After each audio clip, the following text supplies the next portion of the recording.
السلام علیکم ناظرین، رمضان اور ہم میں بہت خوش آمدید۔ میں ہوں شفا یوسف زئی اور میں ہوں ویس منگل والا۔ میری طرف سے بھی آپ سب کو السلام علیکم۔ میں یہاں خیریت سے ہوں اور آپ کی خیریت خداوند سے نیک مطلوب ہے۔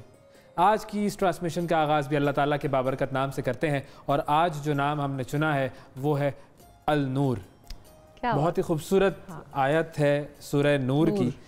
سورہ نور میں آیت نمبر 35 ہے، جس میں فرماتے ہیں اللہ تعالیٰ کہ اللہ ہی زمین اور آسمان کا نور ہے۔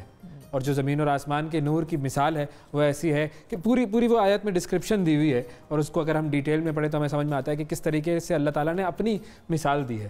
تو وہ آیت واقعی پڑھنے سے تعلق رکھتی ہے، سمجھنے سے تعلق رکھتی ہے۔ اور پھر اس آیت میں ایک اور بات کی گئی ہے، اور وہ ہے ہدایت کے نور کی، کہ اللہ ہی ہے جو ہدایت کا نور دیتا ہے، جو گائیڈنس دیتا ہے ہم سب کو۔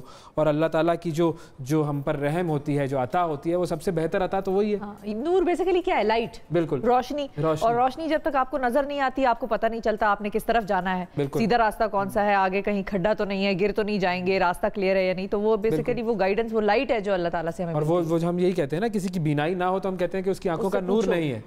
تو وہ جو آنکھوں کا نور ہے، اسی سے ہم صحیح طریقے سے دیکھ سکتے ہیں، صحیح ڈیسیشن میکنگ کر سکتے ہیں زندگی کے تمام معاملات میں، اور وہ تمام معاملات جو کہ اللہ تعالیٰ کی جو حکم ہے ان کے مطابق ہوں۔ تو جب ان معاملات میں ہم نے اپنی تمام زندگی میں تمام معاملات اپنے اللہ تعالیٰ کے حکم کے مطابق طے کرنے ہوتے ہیں، تو پھر اللہ تعالیٰ کی ہی گائیڈنس ہے جو کام آتی ہے۔ تو اللہ تعالیٰ نے ایک تو وہ خود نور ہے اس زمین اور آسمان کا، پھر اس نے ہدایت کا نور اپنے انبیاء کو دیا کہ وہ ہم تک پہنچائیں وہ نور۔ بالکل۔ اور پھر قرآن کے حوالے سے بھی کہا جاتا ہے کہ قرآن وہ نور ہے کہ جو ہدایت ہے، جو گائیڈنس ہے ہم سب کے لیے۔ تو اللہ تعالیٰ قرآن کے نور سے ہمیں جڑا رکھے اور قرآن کا نور ہمارے سینوں میں بھی آ جائے۔ بالکل، آمین۔ اور اسی طرح ایک اور نام بھی ہے جس میں یہی خصوصیت بیان کی گئی ہے اللہ تعالیٰ کی، وہ ہے الرشید۔ الرشید جس کا مطلب گائیڈنس۔ اور یہ بھی وہاں پر میں نے جب پڑھ رہی تھی تو مجھے لکھا ہوا ملا کہ سپریم ڈائریکٹر ہے وہ بیسیکلی۔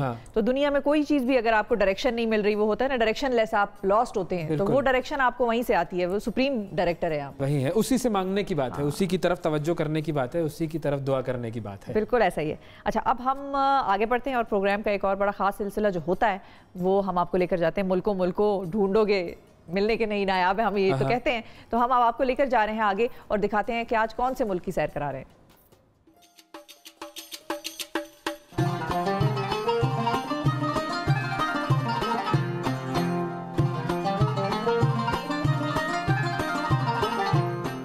کچھ دریاؤں میں پانی کے بجائے تہذیبوں کے دھارے بہتے ہیں، ان کی ہر موج میں ایک الگ تہذیب کی جھلک ہوتی ہے، جیسے دریائے دجلہ اور دریائے فرات۔ دریائے دجلہ اور فرات نے کئی تہذیبوں کو سیراب کیا ہے۔ یونانیوں نے ان دریاؤں کے درمیانی علاقے کو میسوپوٹیمیا کا نام دیا، جسے موجودہ دور میں عراق کہا جاتا ہے۔ عراق کے دارالحکومت بغداد سے 55 میل جنوب میں دریائے فرات کے کنارے بابل کا شہر آباد تھا۔ اس شہر سے دنیا کی پہلی تہذیب میسوپوٹیمیا نے جنم لیا۔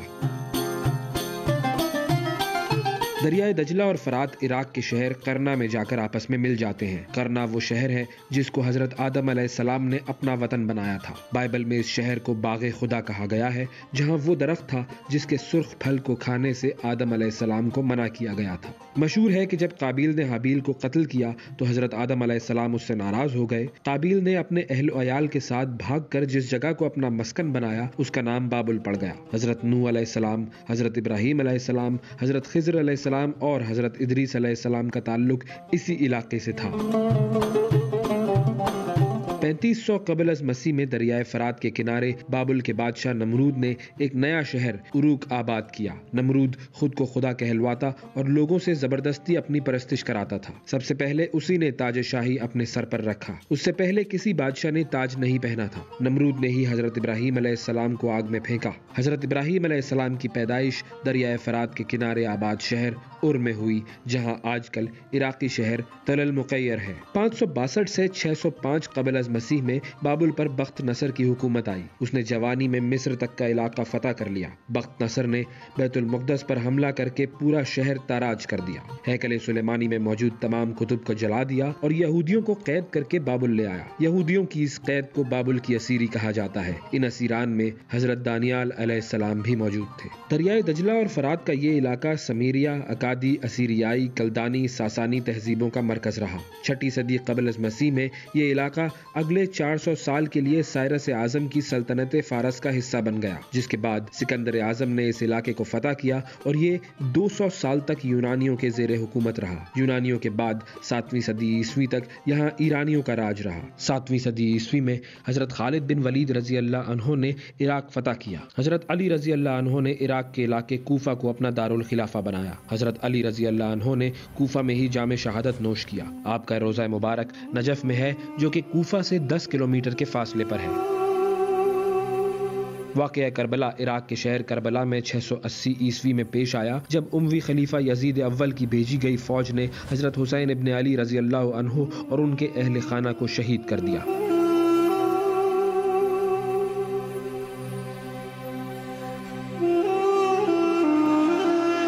دریائے دجلہ اور فرات کی زرخیز مٹی میں بغداد کے عروج و زوال کی تاریخ بھی دفن ہے۔ امویوں کے بعد عباسیوں نے پہلی بار بغداد کو دارالحکومت بنایا۔ ہارون الرشید اور مامون الرشید جیسے خلفاء یہاں بیٹھ کر پوری سلطنت چلاتے تھے۔ اسلامی سلطنت کا پایہ تخت ہونے کی وجہ سے یہ شہر انتہائی اہمیت کا حامل رہا۔ عباسیوں کے دور میں بغداد علم و ادب کا مرکز بنا۔ دنیا بھر کے اہل علم اور دانشور یہاں آ کر علم کی پیاس بجھاتے۔ 1258 میں منگولوں نے ہلاکو خان کی قیادت میں عباسیوں کے آخری خلیفہ معتصم باللہ کو شکست دی اور بغداد کو تباہ کر دیا۔ مورخین لکھتے ہیں کہ اس موقع پر اس قدر وحشیانہ قتل عام ہوا کہ بغداد کی 20 لاکھ آبادی میں سے 15 لاکھ کے لگ بھگ اس قتل عام کی بھیٹ چڑھ گئے۔ کتب خانے جلا دیے گئے، علماء و دانشور تہ تیغ کر دیے گئے اور علم و تہذیب کے نشانات تک مٹا دیے گئے۔ 16ویں صدی عیسوی میں عراق عثمانیہ سلطنت کے زیر حکومت چلا گیا اور اس کی یہ حیثیت جنگ عظیم اول تک قائم رہی، جس کے بعد برطانیہ نے یہاں قبضہ کر لیا۔ 1932 میں انگریزوں نے اسے آزادی دی اور حکومت شریف مکہ کے بھائی امیر فیصل کو ترکوں کے خلاف جنگ لڑنے کے معاوضے کے طور پر دے دی گئی۔ 14 جولائی 1958 کو عراقی بریگیڈیئر جنرل عبد الکریم قاسم نے عراق میں فوجی انقلاب برپا کیا اور بادشاہت ختم کر دی۔ انہوں نے عراق کو جمہوریہ عراق قرار دے دیا۔ 1969 میں صدام حسین ملک کے صدر بنے۔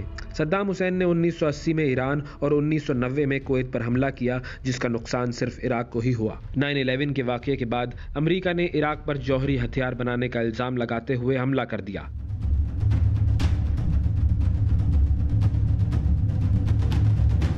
2006 میں صدام حسین کو 148 کردوں کے قتل کے الزام میں پھانسی دے دی گئی۔ صدام حسین کی پھانسی کے بعد ملک میں فرقہ وارانہ فساد میں اضافہ ہوا۔ کچھ عرصہ پہلے عراق کے شمالی علاقوں میں داعش نے قبضہ کر لیا تھا۔ داعش کے مکمل خاتمے کے لیے عراقی فورسز امریکی فورسز سے مل کر داعش سے لڑ رہی ہیں۔ برہام صالح ملک کے موجودہ صدر ہیں۔ عراق دنیا میں سب سے زیادہ تیل پیدا کرنے والے ملکوں میں چوتھے نمبر پر ہے۔ عراق میں عرب اور کرد دو بڑی قومیتیں ہیں۔ ملک کی آبادی 4 کروڑ 3 لاکھ کے قریب ہے، جن میں 97% مسلمان ہیں۔ نجف کا وادی السلام قبرستان دنیا کا سب سے بڑا قبرستان ہے، جہاں بہت سی معتبر ہستیاں دفن ہیں۔ حنفی فقہ کے بانی امام ابو حنیفہ رحمۃ اللہ علیہ کوفہ میں پیدا ہوئے۔ آپ تابعی عالم دین اور اسلامی قوانین کی اولین تدوین کرنے والے ہیں۔ امام ابو حنیفہ کا مزار بغداد میں ہے۔ مشہور صوفی بزرگ شیخ عبد القادر جیلانی کا مزار بھی بغداد میں ہی ہے۔ عراقی لوگوں کے بارے میں یہ مشہور ہے کہ جب کوئی ان کی کسی چیز کی زیادہ تعریف کرتا ہے تو وہ یہ چیز اس شخص کو دے دیتے ہیں۔ اس لیے عراق میں لوگ کسی کی اچھی چیز پر تعریف کرتے ہوئے احتیاط کرتے ہیں۔ عراق میں کرونا وائرس سے 2085 لوگ متاثر جبکہ 93 ہلاک ہو چکے ہیں۔ کرونا وائرس کی وجہ سے دوسرے مسلم ممالک کی طرح عراق میں بھی زیارات بند ہیں اور اس سال رمضان کی رونقیں ماند ہیں۔